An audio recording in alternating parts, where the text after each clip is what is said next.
Magandang araw po mga kabarangay. Welcome to our weekly Kapitan's Report. So, kamusta po tayo mga kabarangay? Sana lahat po tayo ay maayos ang kalagayan. At syempre, December na. At damang-dama na po natin ang Kapaskuhan dito sa ating bansa. So ano ba mga kaganapan sa ating barangay nitong nakaraang linggo? So syempre, unang-una, we're very happy to share na naging very successful ang ating pagdiriwang ng National Children's Month dito po sa Barangay San Antonio. Talagang siksik na siksik sa mga kaganapan para sa mga batang San Antonio dito po sa ating komunidad. So unang-una dyan, syempre, nagkaroon ng community tour ang ating mga mag-aaral ng ating BSA Child Development Center. So pumasyal po sila sa iba't ibang tanggapan ng ating barangay hall, at dito sa ating barangay hall nagpunta sila sa iba't ibang mga offices, pati sa ating command center, pati dito sa ating opisina ng punong barangay, at syempre nagtapos sila sa ating headquarters ng ating BDRRM na kung saan na naging highlight ang pag-demo ng mga firefighting equipment na labis na ikinatuwa ng mga bata, at syempre na-try din nila na gumamit ng mga firefighting equipment na ito. So again, sa pamunuan ng ating BSA CDC, maraming salamat sa pagkakataon na naibahagi natin sa ating mga mag-aaral na makapasyal sa tanggapan ng ating barangay. At naging very successful din po ang ating pagdaraos ng ating BSA Pray and Play program, ang ating monthly youth camp na syempre ang naging tema ay muli ang pagdiriwang ng Children's Month. So medyo chill ang ating naging session para sa buwan ng Nobyembre. Nagkaroon ng film showing ang mga bata at nagkaroon din ng interactive na discussion with Ate Loreline Tugado, particular sa patungkol sa mga children's rights, yung karapatan ng mga bata. So again, ang aking pagpapasalamat kina Kagawad Cynthia, kina Kagawad Paul sa ating maayos na pagdaraos ng BSA Pray and Play program para sa buwan ng Nobyembre. Ayan, ang pinaka naging culminating activity natin sa pagdiriwang po ng Children's Month sa Barangay San Antonio ay ang pagkakaroon ng partisipasyon ng mga batang San Antonio sa ating regular cleanup drive. Siyempre, pagkatapos ng cleanup drive, nagkaroon din ng fun and games. Mga bata na talagang na-enjoy din nila.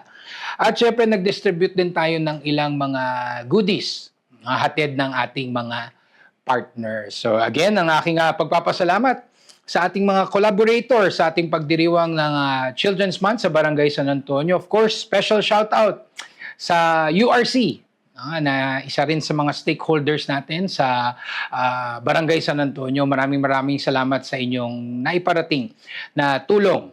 Malaking tulong po ito sa ating pagdiriwang ng Children's Month. At syempre, ang aking pagpapasalamat din sa City Government of Pasig sa maayos na pagdaraos ng awarding para sa best practices ng BCPC, so patungkol sa protection of children, So again, we're very happy to share na naging compliant, very compliant ang ating barangay pagdating sa BCPC. So 9 barangays ang na-evaluate, at again, we're very thankful na through our staff, yung ating BCPC staff ay nakamit natin ang pagiging compliant ng ating barangay. So babawi tayo next year, nawa ay makuha natin ang kampyonato.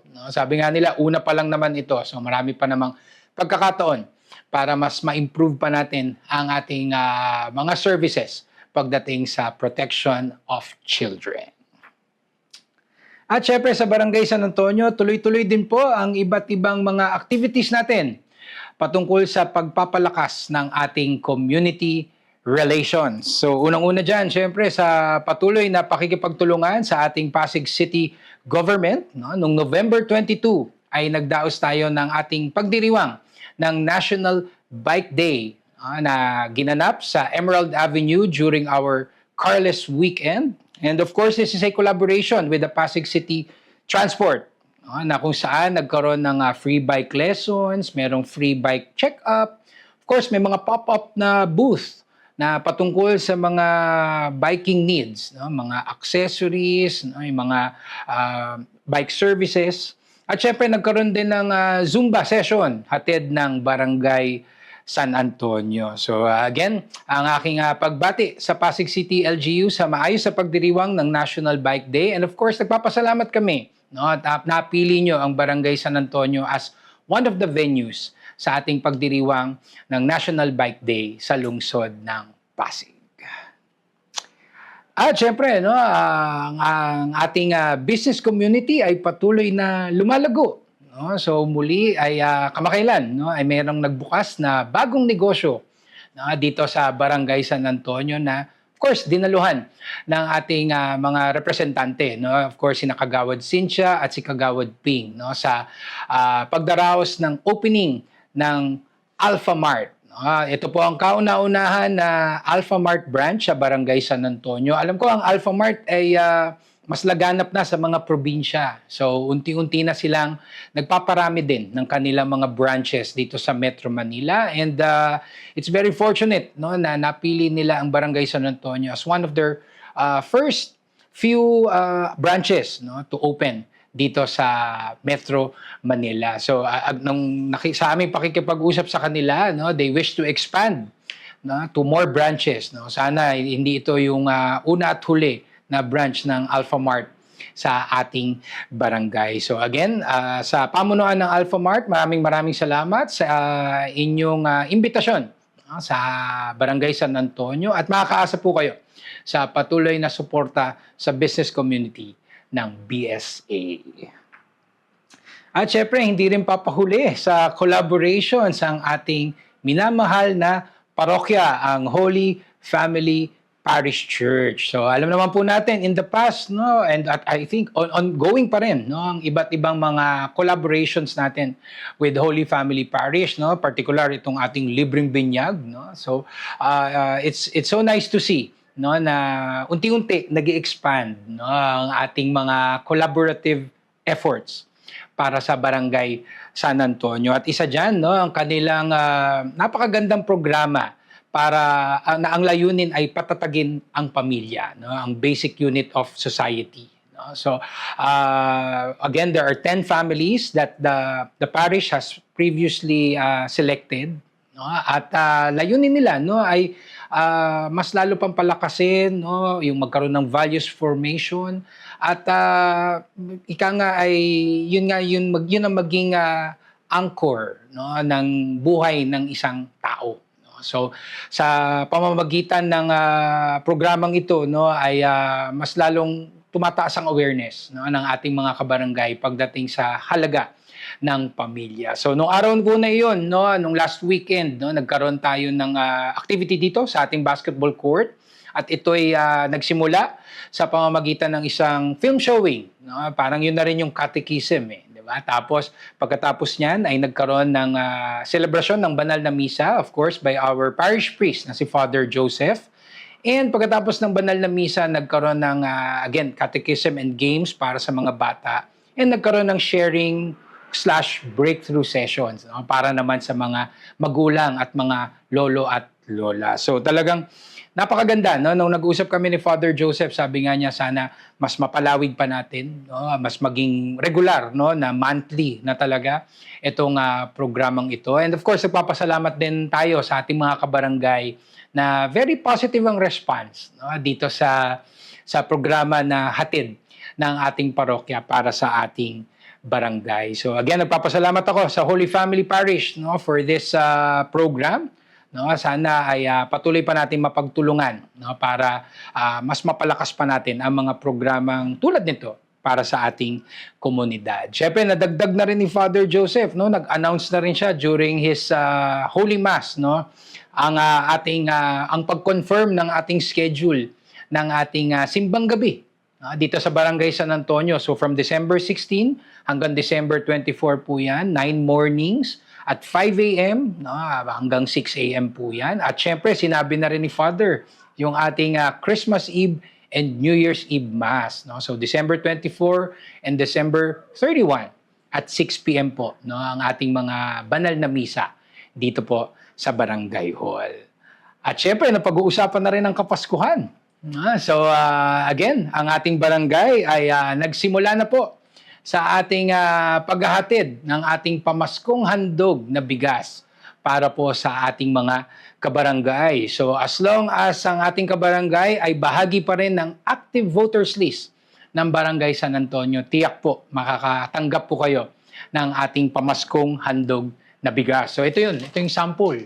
No? Sample ng ating bigas na personal, no, na hinahatid ng ating mga staff, no, hinahatid house to house, no, para hindi na rin po tayo mahirapan, no. Pero sa mga iba po na nais na rin kunin, no, pwede na rin naman po kayong tumungo, no, sa aming barangay hall para ma-claim, dahil may mga cases talaga na pag pinuntahan sa bahay wala po doon, no. So again, pinapayagan naman namin, no, na kunin nyo na in advance dito sa ating barangay hall. Pipirma lang naman po kayo para at least sa record namin, alam namin ay tinanggap nyo na ang inyong pamaskong handog na bigas. Siyempre sa mga condos naman, ng mga condominium, no, sa pakikipagtulungan ng inyong mga building administrators, no, sila na po ang magdi-distribute ng pamaskong handog na bigas sa inyo. No? So, ida-drop off namin sa kanilang opisina or sa mga lobbies ng ating mga condominium.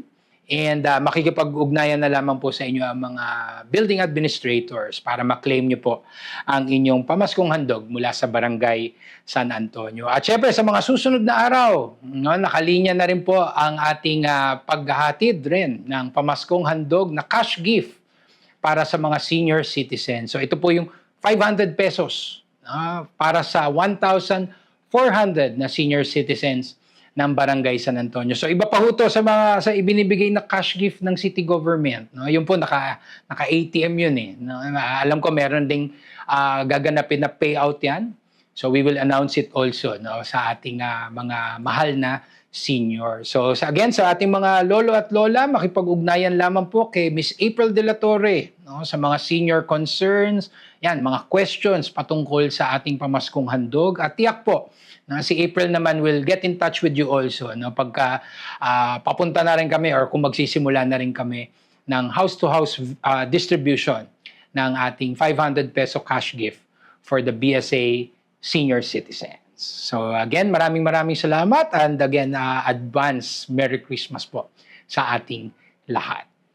And of course, ang aking patuloy na pag-anyaya sa inyo pong lahat to please like and follow our official Facebook pages, please subscribe to our YouTube channel, please join our Viber community group, and please do regularly visit our official website, sanantonio.pasigcity.gov.ph, para lagi po tayong updated, no, sa mga nangyayari dito sa ating barangay. So again, ang aking pagpapasalamat sa ating mga katuwang sa pagseserbisyo, ang ating mga barangay employees, no, lalong-lalo na yung ating pamaskong handog distribution team.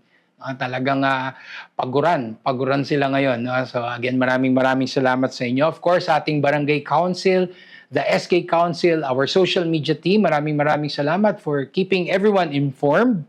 Of course, sa ating mga benefactors, donors, mga partners po natin, maraming salamat sa inyong walang sawang pagtulong sa BSA. And of course, sa ating mga mahal na kabarangay, mga constituents natin, and to our netizens, maraming salamat sa patuloy na trust and confidence for Barangay San Antonio. So again, ang aking pagpapasalamat po sa inyong lahat, sa inyong pakikinig, and rest assured that BSA will continue to do its best upang ihatid po ang tunay na service with a smile para po sa ating komunidad.